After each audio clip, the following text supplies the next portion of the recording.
Hello hello, நான் பேசுறது கேக்குதா? நான் பேசுறது நல்லா கேக்குதா? ஏன்னா காலையில நான் பேசும்போது நான் பேசுறதே ஒரு 2 செகண்டுக்கு அப்புறம் தான் எனக்கே கேட்டுச்சு. Hello hello hello hello hello, கேக்குதா? இல்ல இல்ல, காலையில நான் பேசும்போது நான் பேசுறதே எனக்கே ஒரு 2 செகண்ட் கழிச்சு தான் கேட்டுட்டு இருந்தது. அதனால கொஞ்சம் கன்ஃபியூஸ் ஆயிட்டேன்.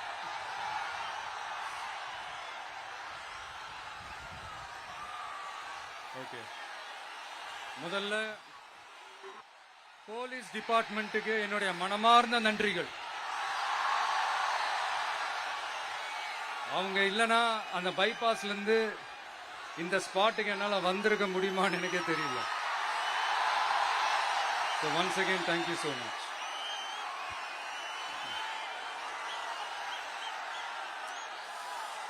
கரூர் அமராவதி ஆத்தங்கரையில் இருக்கிற ஒரு ஊரு. அது மட்டும் இல்ல, இங்க ரொம்ப முக்கியமான டெக்ஸ்டைல் மார்க்கெட் ரொம்ப ஃபேமஸ், எல்லாருக்குமே தெரிஞ்ச ஒரு விஷயம் தான். அந்த மாதிரி கரூரை பத்தி பெருமையா சொல்லிக்கிறதுக்கு நிறைய விஷயங்கள் இருக்கு. அதுல எந்த மாற்று கருத்துமே கிடையாது. ஆனா இப்ப ரீசன்ட் டைம்ல பாத்தீங்கன்னா இந்தியாவிலேயே கரூர் அப்படின்னு சொன்னாலே ஒரே ஒரு பேர் தான் ரொம்ப ஃபேமஸா ஜொலிக்குது. அதுக்கு யார் காரணம்?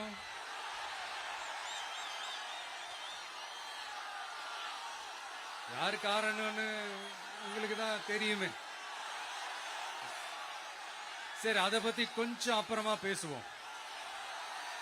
இப்ப நம்ம கரூர் மாவட்டத்தில் இந்த வாக்குறுதிகள்லாம் கொடுத்தாங்கல்ல, அது செய்வோம் இது செய்வோம் எல்லாம் சொன்னாங்கல்ல, அது ஒரு சின்ன லிஸ்ட் தான்.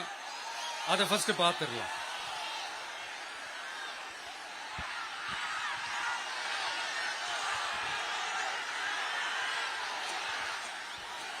இந்த கரூர் மாவட்டத்தில்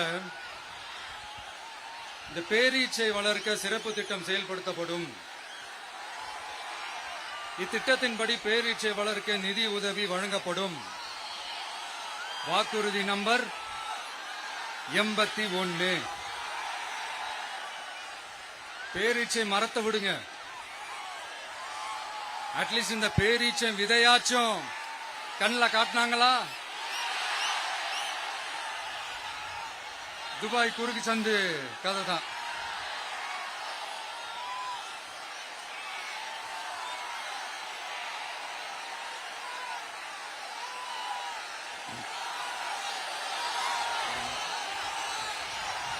போறீங்களா? அடுத்து இன்னொரு வாக்குறுதி இருக்கு. கரூர் விமான நிலையம் அமைக்க நடவடிக்கை எடுக்கப்படும்னு வாக்குறுதி நம்பர் 448. ஆட்சியே முடிய போகுது. 4.5 வருஷம் முடிஞ்சிருச்சு. இப்ப போய் ஒன்றிய அரசு கிட்ட அமைச்சர் போய் கோரிக்கை வைக்கிறாரு. என்னன்னு?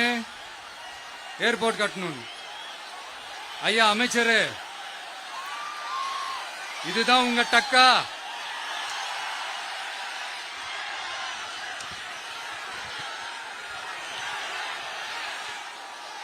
கரூர்ல விமான நிலையம் வந்தா போறீங்களா சார்? போயிடுங்க. அதான் கேட்டேன், அப்பவே கேட்டேன், போயிடுங்க. நண்பா கொஞ்சம் வழி விட்டுருங்க. நண்பா கொஞ்சம் வழி விட்டுருங்க.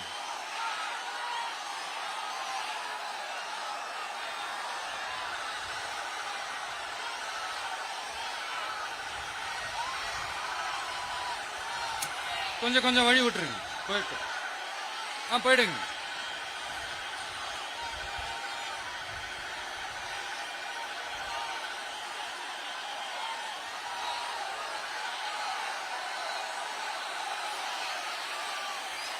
Super super super.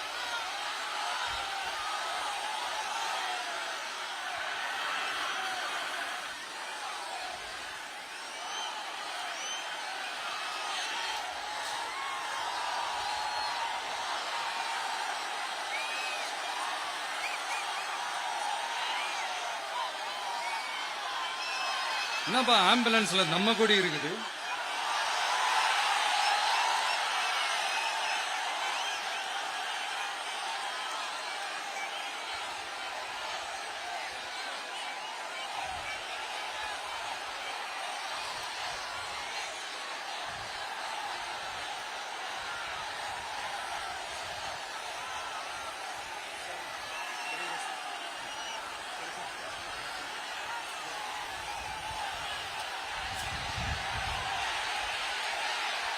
என்னாச்சு?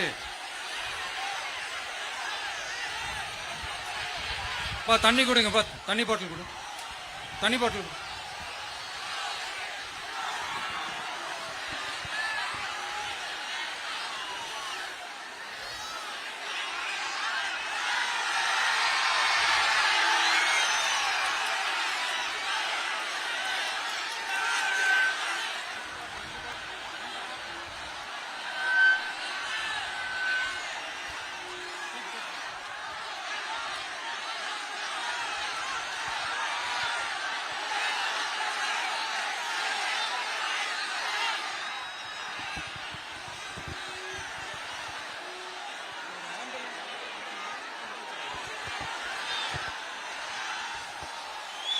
ஜெகதீஷ், உடனே ஒரு ஆம்புலன்ஸ் கூப்பிட்டுருப்பா.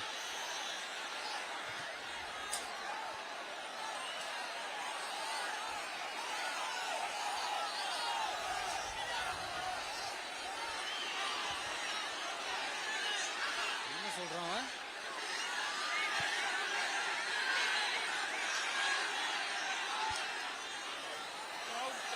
हो गया सर, 5 मिनट थोड़ा इसकी होल्ड करें। माइक चेक, माइक चेक,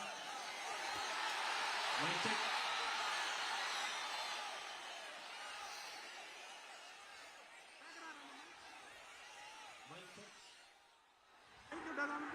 வருதா?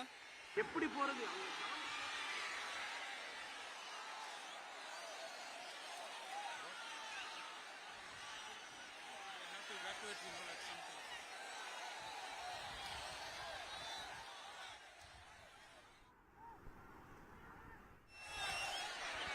உதயா, தண்ணி பாட்டில், வாட்டர்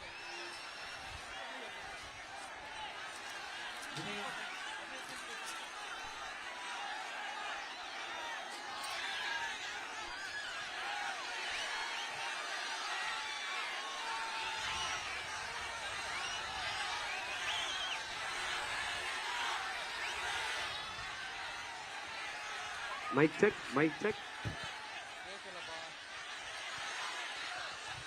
என்னப்பா?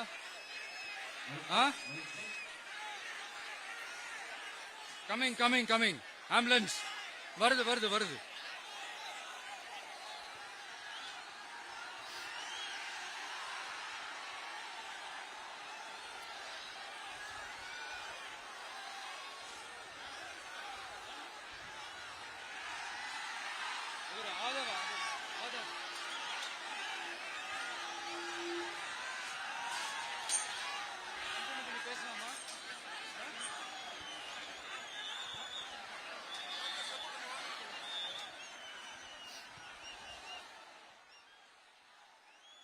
டாக்டர் பிரபு பக்கத்துல வாங்க.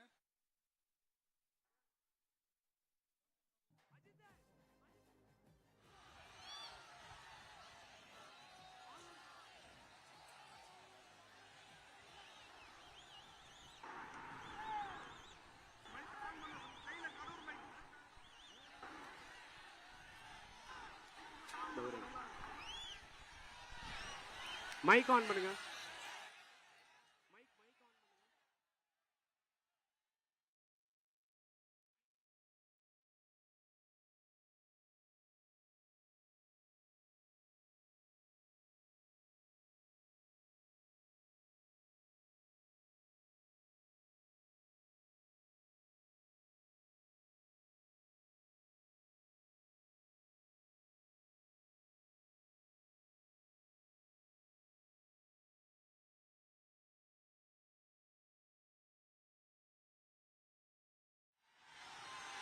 பேசுனா சரி, ஓகே, கண்டினியூ பண்ணவா பேசுறது? நான் அந்த ஏர்போர்ட் கட்டுறதை பத்தி சொன்னேன் இல்லைங்களா? அது இங்க கட்டின அந்த ஜவுளி தொழில்லாம் ரொம்ப நல்லா டெவலப் ஆகுன்றது உண்மையான விஷயம்தான். But at the same time இந்த பரந்தூர் மாதிரியே இந்த மக்கள் பாதிக்காத வண்ணம் அந்த இடங்களா பார்த்து அந்த ஏர்போர்ட் கட்டினா இன்னும் நல்லா இருக்கும்.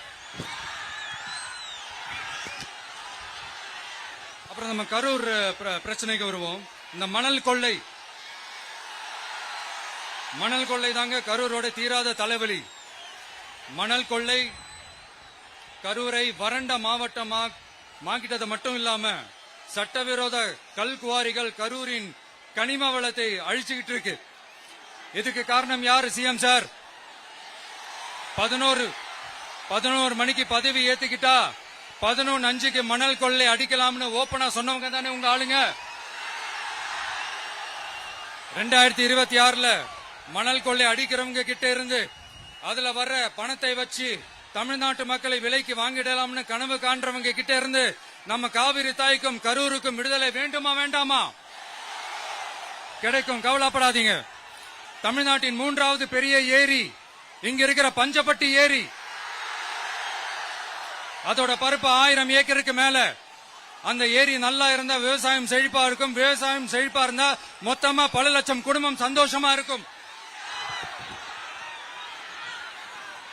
ஆனா பல வருஷமா அதை சீரமைக்காம அதுக்கு தண்ணி வர்ற வழிகளை சரி செய்யாம போட்டு வச்சிருக்கிறாங்க இந்த ஆட்சி செய்யறவங்க. நம்ம ஆட்சி, அதாவது உங்க ஆட்சி வரும் அன்னைக்கு இந்த பஞ்சப்பட்டி ஏரிக்கு உயிர் வரும்.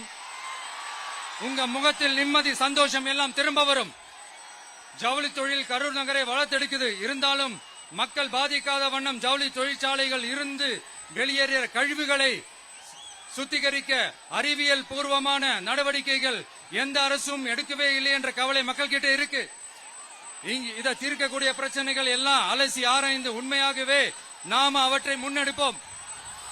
இப்ப நான் ஒரு விஷயத்தை பத்தி முன்னாடியே பேசலாம்னு சொன்னேன்ல, இப்ப அந்த விஷயத்துக்கு வருவோம். இப்போ கரூர்ல வழி விட்டுருங்க அகைன். அப்ப நம்ம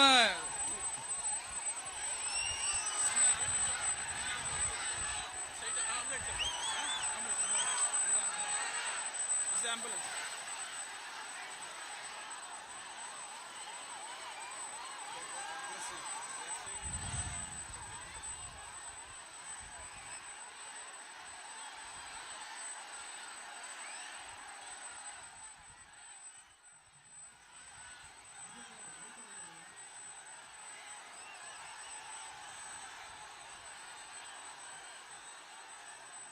கொஞ்சம் வழி விட்டுருங்க நண்பா, ப்ளீஸ் ப்ளீஸ் ப்ளீஸ், கொஞ்சம் வழி விட்டுருங்க.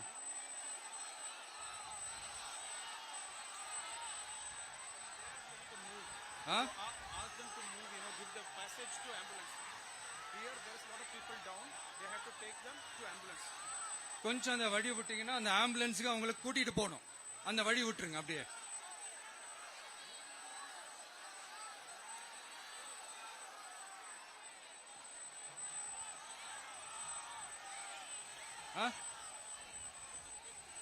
ஓகே,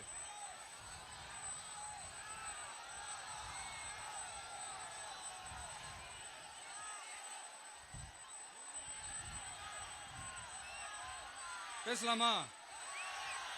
கண்டினியூ பண்ணலாமா?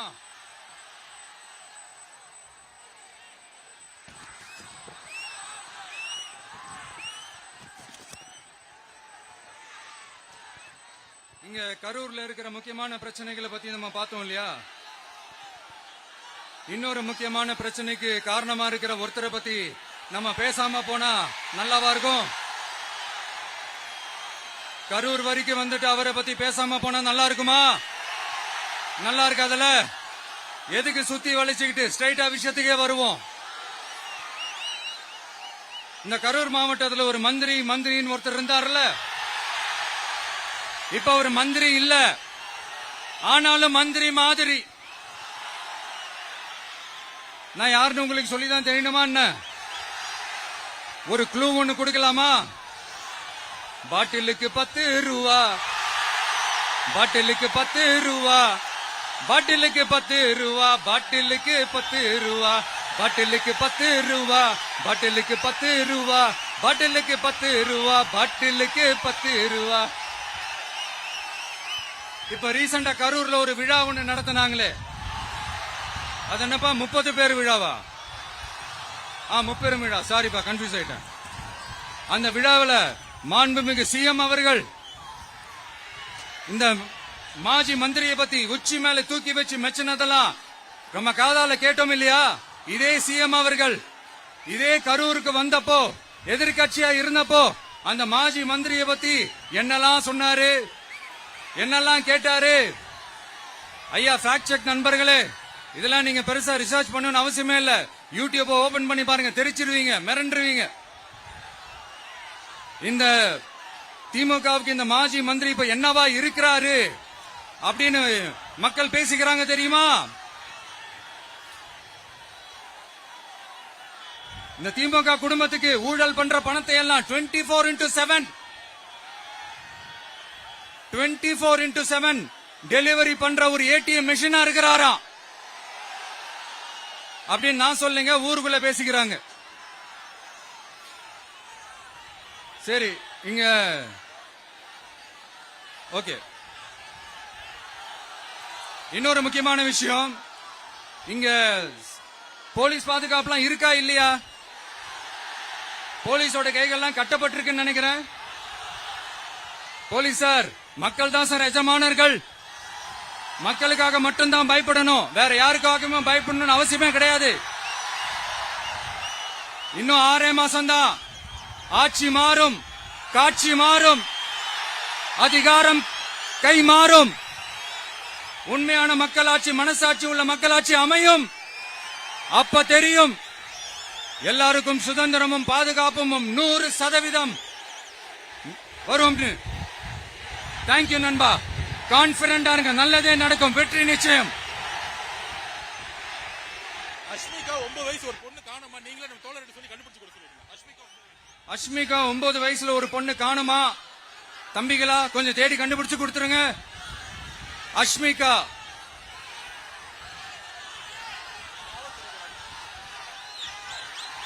Police sir, please sir, please help sir, please. Thank you நண்பா, thank you. See you all, thank you. கான்பிடண்டா இருங்க, நல்லதே நடக்கும், வெற்றி நிச்சயம். மீண்டும் சந்திக்கும் வரை நன்றி, வணக்கம்.